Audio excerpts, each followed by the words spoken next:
friends, it's Christy. Welcome back to my channel and welcome to day 6 of my 2023 Valentine Card Series.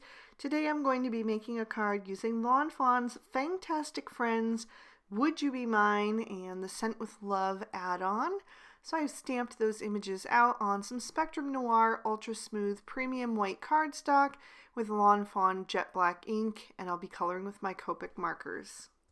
So I'm going to start with my bat couple, and I decided to go with some warm grays for them today. So I'm using W1, W3, and W5. I'm using the W5 first to lay in some shadows on the upper part of their wings. It's where the bone structure is, so it wouldn't get as much light because it's not transparent like the under part of their wings. And then also just around their ears and the sides of their faces, a little bit under their heads where their wing is kind of wrapped below their face. So then I'm going to blend all of that out with the W3, still sticking pretty close to the outside. I want to keep their faces nice and light. So I'm just catching the edge of that W5 with the W3 and making sure to pull that darkest shade out with this midtone. And then I'm going to come in with the W1 and fill everything else in for the highlight. And I'm just flicking in gently, especially on the face, because I don't want to get any of that gray into the white teeth. So I'm just carefully coloring around those. And then I'm going to move over to my moths, and I'm going to do their faces and bodies with this same combo. And I just did one on the right and one on the left just to make them a little bit different. So again, starting with that W5, blending out with the W3, and then a little W1 for the highlight. Then I'm going to stick with the warm grays, but I want to darken this combo up. So I'm keeping the W5 and adding in the W7 and the W9 for my spiders. Now I will say that the W9 is quite dark. It's nearly black, and so you could leave off this shade if you wanted to and just start with the W7. It really depends on how black you want them to look. But again, I'm being very careful using that W7 now, which is still quite dark as you can see. Trying to keep it away from their eyes on their face because I don't want their eyes to get completely covered up and lost in these darker tones. I am going to blend that out with the W5, but I quickly realized that that was going to be too dark for their faces. So I'm actually going to bring in a fourth shade when I get to that. But I just finished in all of their little legs with that W5, and then I went back to the W3, and I kind of covered over a little bit of that W5 to push it back up away from their eyes, just to make their face a bit more visible. Then I'm going to bring in some pink tones. I'm using R11, R20, and R22. I'm going to give everybody some rosy cheeks. For the bats and the moths, I'm starting with R20, and then I'm going to blend that out with the R11. My R11 is getting quite dry. I need to do a refill on it, so it's a little bit sticky, so it didn't blend out as well as it typically does. So I brought in the R000 to soften that even further, and I mainly just use that on the bats. The moths were so small that I didn't need to bother blending out. And then for the spiders, I just used the R22 for their rosy cheeks. And then I wanted to do some of these accessory images with this pink combo as well. So I'm doing the box of the chocolates, starting with that R22. And then I'm going to blend out with the R20. And here's where you're going to notice that that R11 is really sticky, because when I go to fill in the inside part, like, it's just really not blending very well. But I kind of had committed to it, so I'm going to continue using it for these last couple images. I'm using the R22 and R20 for the heart on the card. and then also adding in a little R11 and blending out with the R000 for the bat's ears. And then I wanted the moths to also have pink wings, so I'm also using the R11 for those, just putting that closest to their bodies. And then I'm going to blend toward the outer part of their wing with the R000, so it looks really soft and pale and translucent. And then I'm going to do the card base with the R000 as well, just creating it like a nice soft pink card. And then I'm going to keep that R22 and add in the R24 and R29, so I have a red combo that matches really well with the pinks I've already been using. So I'm going to do the strawberry and this heart-shaped balloon in red, starting with the R29 down at the bottom, and then for the balloon just on the outer edges, wherever I think the deepest shadows would be. And then I'm blending that out with the R24, and I will fill in the rest with the R22.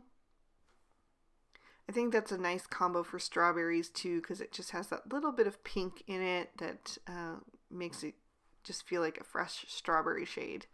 I'm also going to do the ribbon on the heart-shaped box of chocolates, just putting that R29 on either end of the band and then also in the center of the ribbon, and then blending out with the other two shades.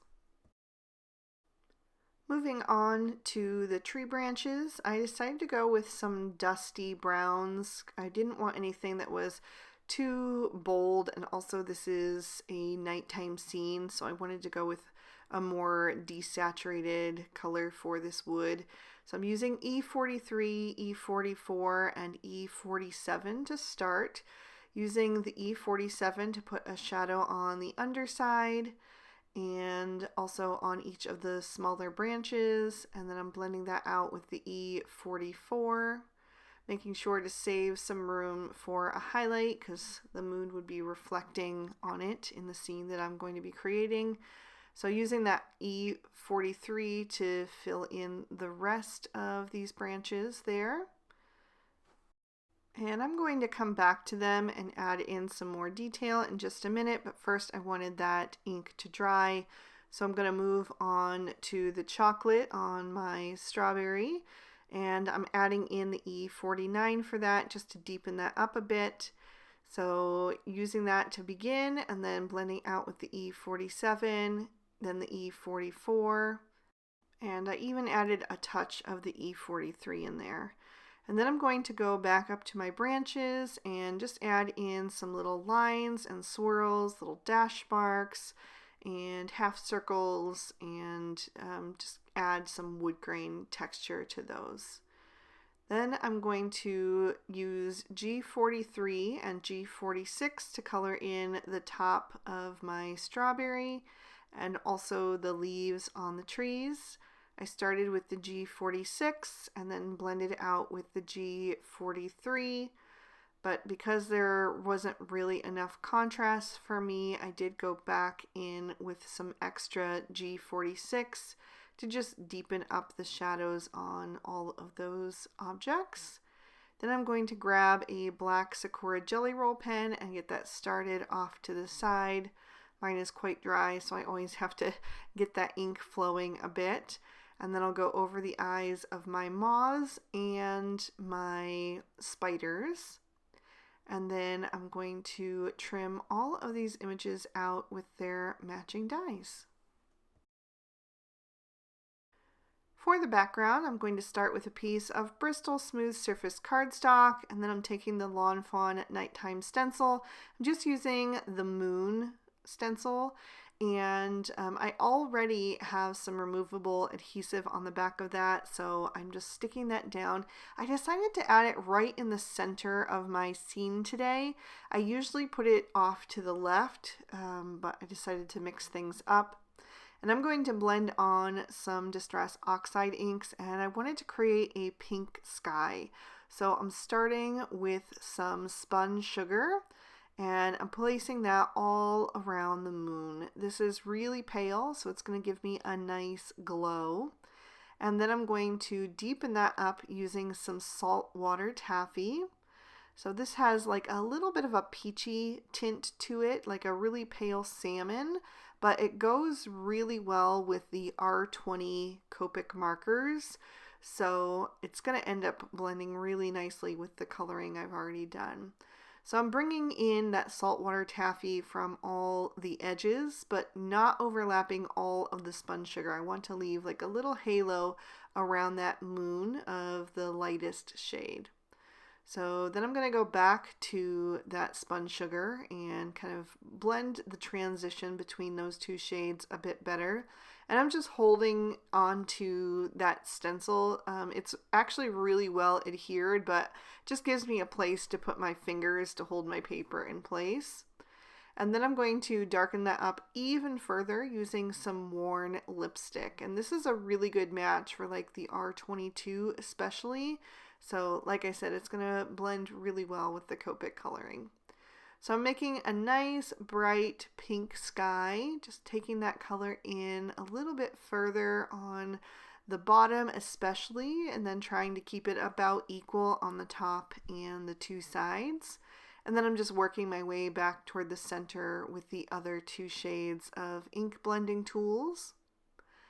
And then once I'm happy with that, I'm actually going to do something that was quite scary in the moment, but I'm going to darken it up with some black soot because like I said, I wanted this to be a nighttime scene, and I just thought the black would go well with the bats and the grays that I'd used in the Copic coloring. So I'm starting with my ink blending tool, and I have not inked it up at all. So I'm just using whatever ink was left over from the last time that I used this ink blending foam. And once I have that first layer all around, then I'm dipping carefully into that ink pad to darken it up just a little bit more on the very edges. And I actually really liked how this turned out. I was pretty terrified that I was going to mess this whole panel up by adding in the black. I wasn't sure how it was going to look, but I ended up really liking it, and I was glad that I did it. So then I'm going back once again and just trying to blend that black soot a bit more into the other shades. So I'm just working back and forth between that and the worn lipstick. And then back down again with the other shades. So always just blending out to make everything nice and smooth. And then once I'm happy with how it's looking, I'm going to start to add in some splatter details, starting with some clean water. And I'm spritzing that onto an acrylic block just to give me some more control. I like to pick it up with a thin paintbrush and then tap it off the side because that gives me some small splatters, which is just the look that I prefer, but there's no right or wrong, it's just personal preference. So I am just holding that at different heights away from that card base so that I get different size droplets. And then I'm going to let that react with the Distress Oxide ink for a few seconds and then blot it up with a paper towel. So you can see I get that ghosting effect. And then I'm going to add some of the worn lipstick and the black soot onto my acrylic block, mix those up with some water as well, and splatter them all over that background just to give it some more interest and some more movement. I just think it looks really cool. So once I'm done, I'm going to take my EK Success reverse tweezers and carefully remove that moon mask, and then I'm going to set this panel aside to dry completely. Once it was, I trimmed it down with the outside in stitch rectangle stackables to get that little bit of stitching detail on the outside edge. And then I'm going back in with my saltwater taffy Distress Oxide ink, just the ink blending tool once again to give it a bit of glow in the center. And then I'm going to use the part of the stencil that has the little craters, and this time I'll dip into the saltwater taffy ink to make them just a little bit darker, but I'm using soft pressure because I still want to keep them fairly light. I wanted to have another section of those craters, but I didn't want them to be too big, so I'm just turning the stencil to get the craters that I want and adding a second layer. And then I wanted a few going up the left-hand side as well. So again, just picking and choosing which of those holes I want to add in. And then I'm going to pop this whole panel into my MISTI so I can stamp my sentiment, which is from Fantastic Friends. And it says, "I love hanging out with you." So I wanted this to be a Valentine card, but also be able to be something that could be given for like an anniversary or just any love occasion, just in case, you know, I don't end up giving it for Valentine's Day, just because I can only give out so many Valentine's cards, you know.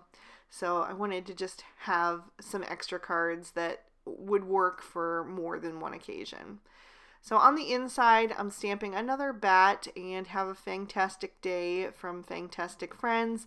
And then the little trio of hearts is from the Scent with Love add-on. And I did that in bubblegum ink.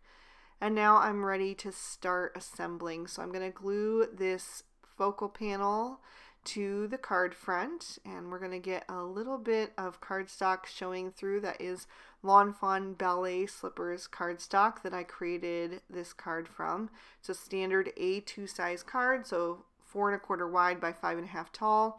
And I got a little bit of black ink on the outside edge of that cardstock, so I just used my Tombow Mono sand eraser to remove that. I've also added foam tape to the back of all of my images because I wanted to pop them up and add a little extra dimension into this scene and just, you know, give it a little bit of extra, I don't know, oomph. So I'm going to start with the largest of the two branches. I want that to go right across the face of the moon. And then I'm going to add my little bat couple hanging from that over on the right. Right towards the center of the card, I wanted to have this spider coming down right really over the word hanging out, or the phrase hanging out. So I just trimmed that string down a little bit, or his silk web, whatever it is. I trimmed that down a little bit because I wanted room to add this little card from Would You Be Mine in his front legs there. And then I'm going to take the second branch, and I wanted to put that close by because that's where I want to put my other spider from this little spider couple. First, I'm going to add this little heart balloon though, because I wanted my lady spider to be holding on to it. So they're kind of like exchanging gifts. He's got a card for her and she's got a balloon for him. So I just put her in front of the string. And then above the bat couple, I'm going to put their gifts to each other. So I'm putting a little chocolate heart and the strawberry, of course, because bats like fruit. So I'm just kind of tilting them a little bit to lean them up against each other. And then I have my two moths, and I wanted to use those to kind of balance out the empty spaces at the top left and the bottom right above the sentiment. So I'm just going to add those there. And once I'm happy with their placement, I'm going to add some embellishments. So I'm using my Twiddler's Nook embellishment tray and adding some Studio Katia iridescent heart glitter into that tray. And then I can add a few dabs of my Barely Art Precision Craft Glue at a time, pick those up with my Studio Katia embellishment wand, and just plop them down in the glue. I always try to make sure the hearts are facing right side up, but if they're not, I can use the other end of that embellishment wand to kind of fix them before that glue dries. So I'm just working a couple little spots of glue at a time so I don't lose track of where they are, because I'm just trying to use little bits of glue because the iridescent hearts, they're super tiny, so you don't need a lot. And yeah, so I'm just adding those until I like how it's looking. Just a few more here and there until it's nice and full. And the thing that I really love about these tiny little iridescent hearts is that they're not too in your face. They definitely don't detract from all of the coloring that you've already done. They're very subtle until you shift it into the light, and then they start to really sparkle. So it's kind of like one of those things that I love about Stardust Stickles as well. So you can kind of see I've tipped it into the light so that I can figure out if I want to add any more or not. And I did decide to add just a couple of more. It looked like there were some empty places on the top left and bottom left there. And then once I'm done, I can use the groove on the side of the tray to tap all of the hearts back into the jar. And speaking of Stardust Stickles, I had to add a little bit of that as well. So I am putting some on the ribbon of the heart-shaped box. I'm also going to put it on the wings of my moths to give them a little bit of sparkle. And if I get a little bit outside the lines, I can always just go in there with my fingernail and kind of push it back out of the way while it's still wet. And I'm also going to add it to the tiny little heart on the card and to the heart-shaped balloon, just kind of going on the outer edges of that. And that is going to finish this one up. So I'll lift that up to the light one more time so you can see how that stickles and all those iridescent hearts really catch the light. Really love this little back couple. And there's another peek at the inside. So I really hope you guys enjoyed this one. I've now used this set for a Halloween card, a Christmas card, and a Valentine card. So if you love them as much as I do, be sure to give this video a thumbs up and make sure that you're subscribed. Who knows what holiday I'll do next. I post new videos every Monday and Friday, so make sure you've got your notification bells turned on. All of the products I use will be listed for you in the description bar below with links, and if you'd like to keep watching, here's day 6 of the previous 2 years of Valentine Card Series. See you soon in another video. Bye-bye.